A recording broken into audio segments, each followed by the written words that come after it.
नमस्कार मित्रांनो, ग्लोबल मराठीच्या एम.एस.सी. क्रॅश कोर्समध्ये तुमचं सर्वांचं स्वागत आहे. आजच्या लेक्चरमध्ये आपण थर्मोडायनामिक्स ही कन्सेप्ट बघणार आहोत. तर थर्मोडायनामिक्स जी आहे फिजिक्सची ब्रँच आहे. त्याच्यामध्ये काय आपण हीट, वर्क, टेम्परेचर आणि एनर्जी यांच्यामध्ये रिलेशन बघतो. तर ह्याच्यासाठी काही लॉज पण आहेत. एनर्जी कशी चेंज होते एका फॉर्म मधून दुसऱ्या फॉर्म मध्ये, हे सर्व गोष्टी आज बघणार आहोत आपण. तर त्याच्यासाठी बेसिक की कन्सेप्ट जे आहेत ते बघूया आपण. पहिलं तर आहे सिस्टम. सिस्टम जी आहे the part of universe we are studying, ज्या गोष्टीचा आपण स्टडी करत आहोत ते केमिकल रिएक्शन असू शकते, स्टीम इंजिन असू शकते किंवा लाईव्ह सेल असू शकते, त्याला काय म्हणतो आपण सिस्टम. आणि सराउंडिंग जे आहे त्या सिस्टमच्या जे सिस्टमला सोडून सर्व काही असेल, everything else in universe outside the system, त्याला काय म्हणलो आपण सराउंडिंग. तर सिस्टमला सोडून जे युनिव्हर्स मध्ये सर्व गोष्टी आहेत त्याला काय म्हणलो आपण सराउंडिंग. तर टाइप्स ऑफ सिस्टम, एक तर पहिली तर आहे ओपन सिस्टम. ह्याच्यामध्ये मॅटर आणि एनर्जी दोन्ही सराउंडिंग सोबत काय केलं जाईल, एक्सचेंज केलं जाईल. दुसरा आहे क्लोज्ड सिस्टम. इथे एनर्जी सिस्टम सोबत काय एक्सचेंज केले जाईल, मात्र मॅटर एक्सचेंज केला जाणार नाही. आयसोलेटेड सिस्टम, ह्याच्यामध्ये एनर्जी आणि मॅटर काहीच एनर्जी सोबत सराउंडिंग सोबत शेअर केलं जाणार नाही. त्याच्यानंतर दोन स्टेट फंक्शन आणि पाथ फंक्शन काय असते बघायचं आपल्याला. स्टेट फंक्शन जे आहे ते काय, स्टेट फंक्शन जे असते they characterise the system at given moment regardless how that state was reached. तर हे जे स्टेट फंक्शन असते ते इनिशियल स्टेट आणि फायनल स्टेटचा स्टडी करायचा असतो. तर जी मधली स्टेज असते त्याचा आपण काही स्टडी करत नाही. तर काय इथे पाथचा स्टडी केला नाही स्टेट फंक्शन मध्ये. State function is path independent. State function काय असते, पाथ इंडिपेंडेंट असते. The change in state function between two state doesn't depend on path taken to get one state to another. तर काय की एक स्टेट कडून दुसरी स्टेट भेटणं, ह्याच्यामध्ये कोणता पाथ फॉलो झाला ते मॅटर करत नाही. तर फर्स्ट स्टेट काय आणि लास्ट स्टेट काय हेच इथे मॅटर करते. हे काय पाथ इंडिपेंडेंट आहे. ह्याच्यामध्ये एक्झाम्पल जे आहे टेम्परेचर आहे, प्रेशर आहे, व्हॉल्यूम आहे, इंटरनल एनर्जी आहे, एन्थॅल्पी आहे, एंट्रॉपी आहे, गिब्स फ्री एनर्जी आहे. आणि ह्याच्यामधले जे की पॉइंट्स आहेत, जे स्टेट्स फंक्शन आहेत ते ऑलवेज युजली कॅपिटल लेटरनी डिनोट केले जातात, जसं की U H, you internal energy, H काय एन्थॅल्पी, एस एंट्रॉपी, हे कॅपिटल लेटरनी डिनोट केले जातात. आणि पाथ फंक्शन जे आहेत ते स्मॉल लेटरने, जसं की डब्ल्यू आणि Q. Change in state function जे आहे ते काय अशा ट्रँगलनी शो केलं जातं. डेल्टा यू मीन्स काय, चेंज इन इंटरनल एनर्जी. ह्याच्यामध्ये पाथ फंक्शन जे आहे ते जे आहे पाथवर डिपेंड असते, की एका स्टेट कडून दुसऱ्या स्टेट कडे ती सिस्टम कोणत्या पद्धतीने गेली. हे काय झालं पाथ फंक्शन. याचं एक्झाम्पल आहे वर्क आणि हीट. हे दोन ह्याचे एक्झाम्पल झाले. पुढचं आहे आपलं एंट्रॉपी. एंट्रॉपी ही काय की त्या सिस्टम जी आहे, entropy state function represent degree of randomness in system. तर काय किती रँडमनेस आहे, डिग्री ऑफ रँडमनेस किती आहे त्या सिस्टम मध्ये, ते मेजर करण्याचं काम आपण कशा थ्रू करतो, एंट्रॉपी थ्रू करतो. सिस्टम नॅचरली टेंड टुवर्ड हायर एंट्रोपी. सिस्टम जी आहे ती काय हाय नॅचरली टेंड टुवर्ड हायर एंट्रोपी. तर जी सिस्टम असते ती काय ते काय असतात, सर्व जे सिस्टम असतात ते काय हायर एंट्रोपी कडे इंटेड असतात, हायर एंट्रोपी कडला फेवर करतात. तर त्याच्यामध्ये change in entropy, delta S is greater than 0, increase in disorder, and delta s is greater than 0, decrease in disorder. ह्याचं युनिट जे आहे ज्यूल्स पर केल्विन. ऍप्लिकेशन जे आहे predicting reaction spontaneity, understanding phase changes and second law of thermodynamics. तर हे काय झाले याचे ऍप्लिकेशन झाले. पहिलं तर काय रिएक्शनची स्पॉन्टिनिटी प्रेडिक्ट करणं, परत फेजेस मध्ये चेंजेस जे होत आहेत ते एक्सप्लेन करणं, आणि सेकंड लॉ ऑफ थर्मोडायनामिक्स मध्ये पण याला फ्रेम करण्यामध्ये पण एंट्रॉपी इम्पॉर्टंट आहे. एन्थाल्पी जे आहे, enthalpy is state function representing the total heat content of system. तर हीटचं जे टोटल हीट सिस्टमचं जे टोटल हीट कंटेंट असेल ते कसे ते ते रिप्रेझेंट करण्याचं काम एन्थाल्पी करते. ह्याच्यामध्ये internal energy of system plus energy associated with system pressure and volume, हे सर्व ह्या दोन्ही या गोष्टी इन्क्लूड होतील. Internal energy plus energy associated with system pressure and volume changes in enthalpy, primarily used to measure heat absorbed or released during reaction at constant pressure. When enthalpy change in enthalpy is greater than 0, it is endothermic reaction. म्हणजेच काय, energy absorb केली जाईल, heat absorb केली जाईल तिथे. And change in enthalpy is greater than 0 is greater than change in enthalpy, then the reaction is exothermic reaction. ही तिथे release केले जाईल. युनिट जो आहे ज्यूल्स किंवा किलो ज्यूल्स. ऍप्लिकेशन जे आहेत कॅलोरीमेट्री, हीट चेंज हीट चेंजेस जे आहेत केमिकल रिएक्शन आणि फिजिकल प्रोसेस मध्ये मेजर करण्यासाठी, रिएक्शन स्पॉन्टेनिटी प्रेडिक्ट करण्यासाठी आणि बॉन्ड एनर्जी कॅल्क्युलेट करण्यासाठी या एन्थाल्पीचा यूज केला जाईल. Relation between enthalpy and entropy. The spontaneity of reaction is often determined by considering both enthalpy and entropy changes. जी स्पॉन्टेनिटी आहे रिएक्शनची, तर त्याच्यासाठी एन्थाल्पी आणि एंट्रॉपी चेंजेस डिटरमाइन केले जातील. This replicated in concept of Gibbs free energy, आणि ह्यापासून गिब्स फ्री एनर्जी कन्सेप्ट घेण्यात आली. Gibbs free energy is equal to delta H means change in enthalpy, T change in means temperature, and delta S means change in entropy. Delta G indicates a spontaneous reaction. A negative G जो होता तो काय react indicate करेल, spontaneous reaction indicate करेल. Gibbs free energy is state function that combine enthalpy, entropy, temperature to determine the spontaneity of a process.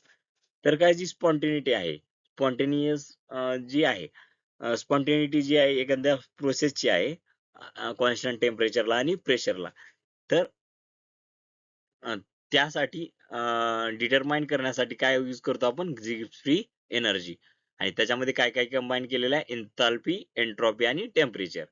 Gibbs free equation इथे बघितलंच आपण माग, हे काय गिब्स फ्री इक्वेशन आहे. Interpreting Gibbs delta G change in Gibbs energy. Delta change in Gibbs energy is greater than 0 is greater than change in Gibbs free energy. Then the process is spontaneous, exergonic, and can release energy.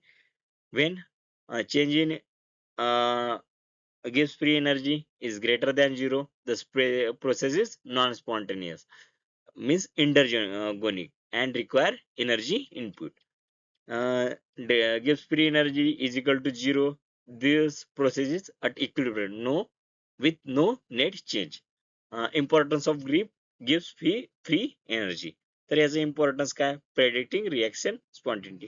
G reaction spontaneity आहे त्याला काय करणं, predict करणं. Gibbs free energy eliminate the need to be considered entropy changes surrounding, making it more powerful to under common laboratory condition. Chemical equilibrium relation between delta G means change in Gibbs free energy and equilibrium constant means K provide insight into balance of product and reactant at equilibrium. Biochemical reaction. Gibbs free energy is essential for understanding energetics of metabolic pathways and feasibility of life-sustaining reactions. Internal energy. Internal energy जी आहे, the sum of all types of energy within system. तर जे सर्व टाईपचे energy असतील, kinetic energy असतील, मॉलिक्युलची kinetic energy असेल, potential energy असेल, जी chemical bond मध्ये स्टोअर केलेली असेल, त्या सर्व एनर्जीचा सम म्हणजे काय, internal energy. Heat energy transfer, ज्याला की आपण स्मॉल क्यू न रिप्रेझेंट करतो, जे की आहे पाथ फंक्शन. आणि इंटरनल एनर्जी काय, state function. Energy transport due to temperature difference between system and its surrounding. System आणि त्याच्या सराउंडिंग मध्ये जे टेम्परेचर असेल त्यांच्यामध्ये एनर्जीचं ट्रान्सफर होईल. त्याला काय म्हणतो इन हम्म. आणि हीट हीट ह्याच्यामध्ये पॉझिटिव्ह क्यू जर असेल तर हीट कशासाठी मेजर केलेली जाते, की जे एनर्जी ट्रान्सफर आहे टेम्परेचर डिफरन्समुळे सिस्टम आणि सराउंडिंग मध्ये. तर पॉझिटिव्ह जर क्यू असेल, हीट जर काय पॉझिटिव्ह येत असेल तर हीट जी आहे ती सिस्टम मध्ये फ्लो होईल, सराउंडिंग टू सिस्टम फ्लो होईल. आणि निगेटिव्ह जर क्यू असेल तर heat system to surrounding flow होईल. पुढचा आहे वर्क. वर्कला काय डब्ल्यू ने रिप्रेझेंट करतो, path function. Energy transferred by force acting over distance.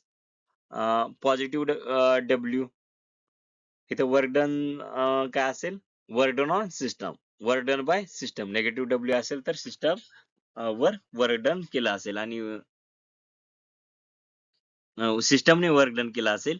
आणि जर पॉझिटिव्ह असेल तर सिस्टमवर वर्क डन केलं जाईल. तर मॅथमॅटिकल एक्सप्रेशन जे आहे internal energy delta U change in internal energy of system is equal to Q plus W.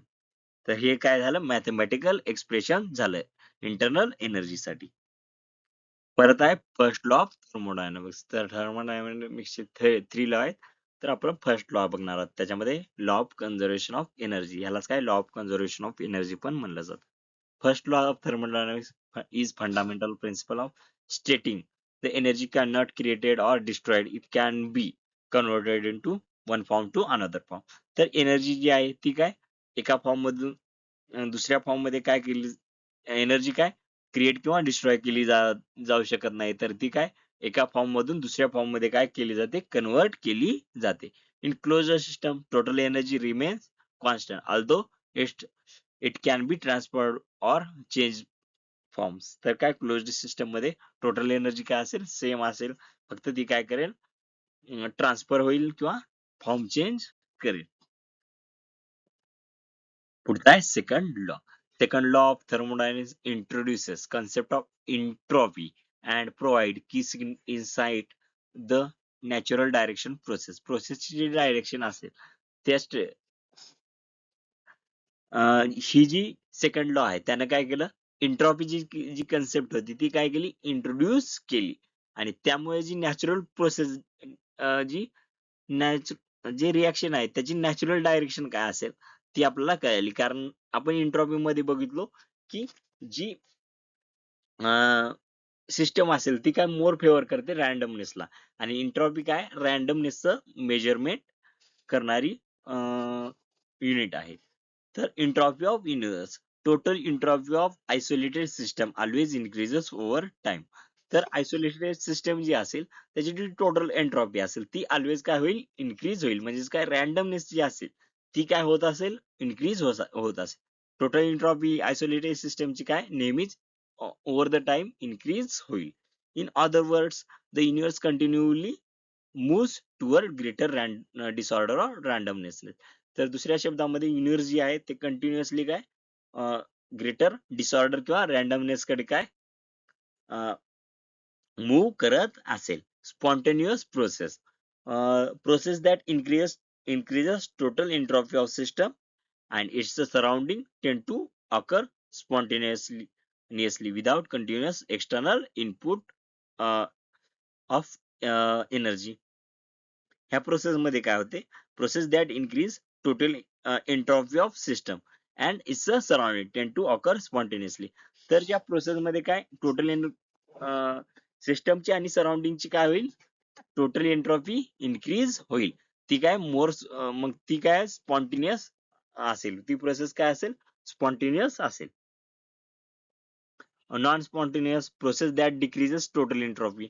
Non spontaneous कशाला म्हणता येईल आपल्याला, की ह्या प्रोसेस मध्ये काय होईल, एंट्रॉपी काय होईल, डिक्रीज होईल. But they require input of energy from surrounding. मात्र ते सराउंडिंग पासून त्यांना काय इनपुटची एनर्जी इनपुटची गरज असेल. आणि जी स्पॉन्टेनियस होती त्याच्यामध्ये कोणत्याही पद्धतीचं एक्सटर्नल इनपुटची गरज नव्हती. मात्र स्पॉन्टेनियस मध्ये एक्सटर्नल इनपुटची गरज असेल, कारण जी आपली सिस्टम असेल ती मोर एंट्रॉपीला मोर रॅन्डमनेसला फेवर करेल. Third law of thermodynamics. त्याच्यानंतर काय बघायचं आपल्याला, थर्ड लॉ, जो शेवटचा लॉ असेल यालाच entropy at absolute zero. The third law of thermodynamics provide reference point for entropy, deals with behavior of system as they approach absolute zero temperature. Wait a minute.